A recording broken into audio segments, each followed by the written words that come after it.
Hello, everyone. Welcome to this brief deep dive on, quote, other substances. If you've listened to the main lectures already, we've already covered things like alcohol, tobacco, marijuana, and even caffeine.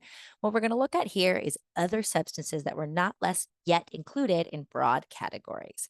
This material is also available to you to read through different websites on Canvas. So if you prefer to read rather than watch, that is okay too. But if you would like a deep dive into some different substance categories here, let's dive in. The first category we're going to look at is stimulants or uppers. Stimulants are a category of drugs that increase brain or central nervous system activity. These include things like caffeine, nicotine, cocaine, amphetamines, and even some diet pills. Folks typically use them because they cause feelings of wakefulness, exhilaration, enhanced mental alertness. They might enhance mental or physical performance, self esteem, but their excess use can also be associated with agitation, anxiety, panic, aggression, etc.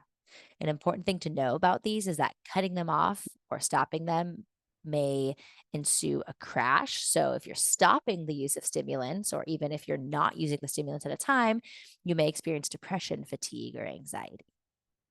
Another category of drugs known as depressants or downers are those that slow down the functioning of the central nervous system.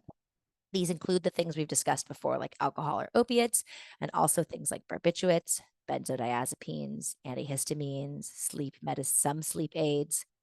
Generally speaking, these do a couple different things like cause or induce sleep, relieve anxiety, reduce muscle spasms, prevent seizures. However, even when medically prescribed, they can be misused because for many, they induce a feeling of calm euphoria. An important thing to know is that they have similar mental and physical effects to alcohol, which is why mixing downers can be particularly dangerous and even fatal. So that means mixing alcohol and opiates, alcohol and certain benzodiazepines, anti anxiety pills, Xanax. You don't want to mix alcohol with cough medicine, antihistamines, etc. Important to know these potential interactions.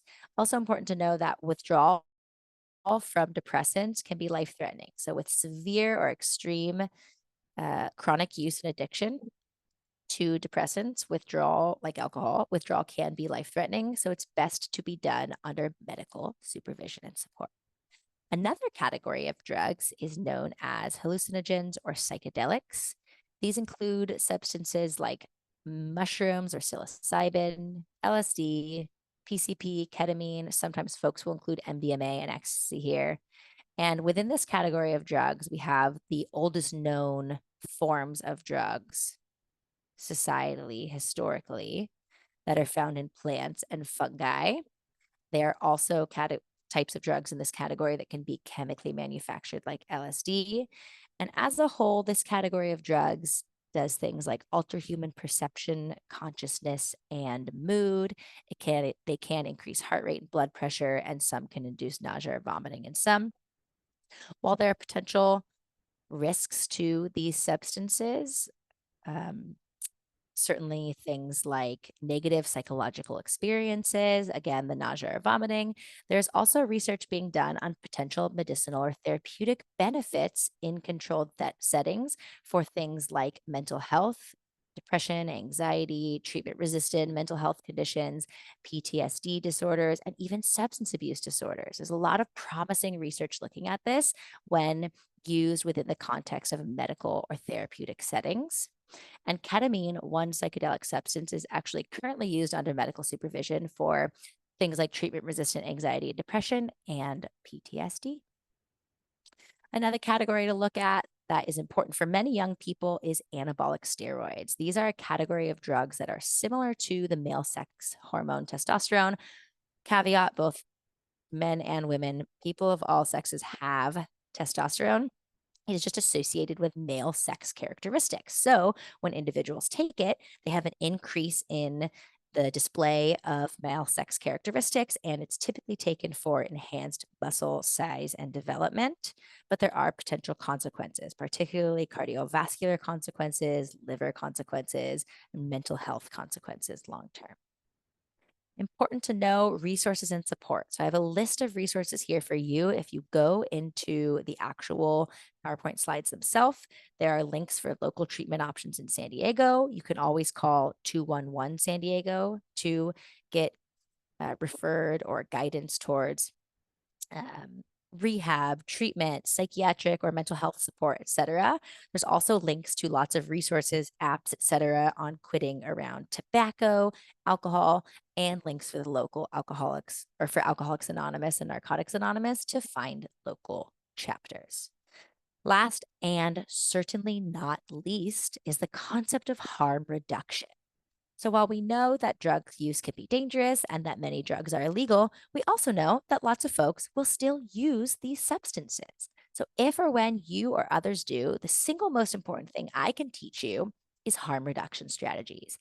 These include things like making plans with friends in advance. Where are you going? Who are you with? How and when are you going to get home? This is a safety thing.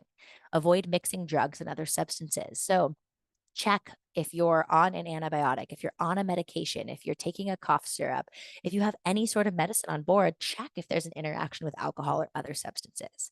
Whenever possible, if you are going to use a substance, purchase it legally. If you are using illegal substances or any substances, it's a great idea to get fentanyl test kits. Fentanyl is a uh, opioid that is highly lethal in very small doses. As you know, we discussed in our other lecture, and it is often found in other drugs now, cocaine, pressed pills, even sometimes in marijuana. So, testing your drugs with a fentanyl test kit that you can buy online, that you can get at many pharmacies or at student health services can let you know if there is fentanyl that, again, can be deadly in your substances when you are not at all intending to use fentanyl. So, fentanyl test kits is huge. Test your substances for fentanyl to ensure that you're not accidentally taking a drug that might kill you. Along those lines, carry Narcan or have friends carry Narcan or ensure there's Narcan around when partying in case of intentional or accidental fentanyl poisoning or opioid overdose. Narcan is the drug that can temporarily reverse an opioid overdose and save a life. You can get them for free at Mesa College. You can get them at most pharmacies for around $50, and you can get them at many public health locations as well.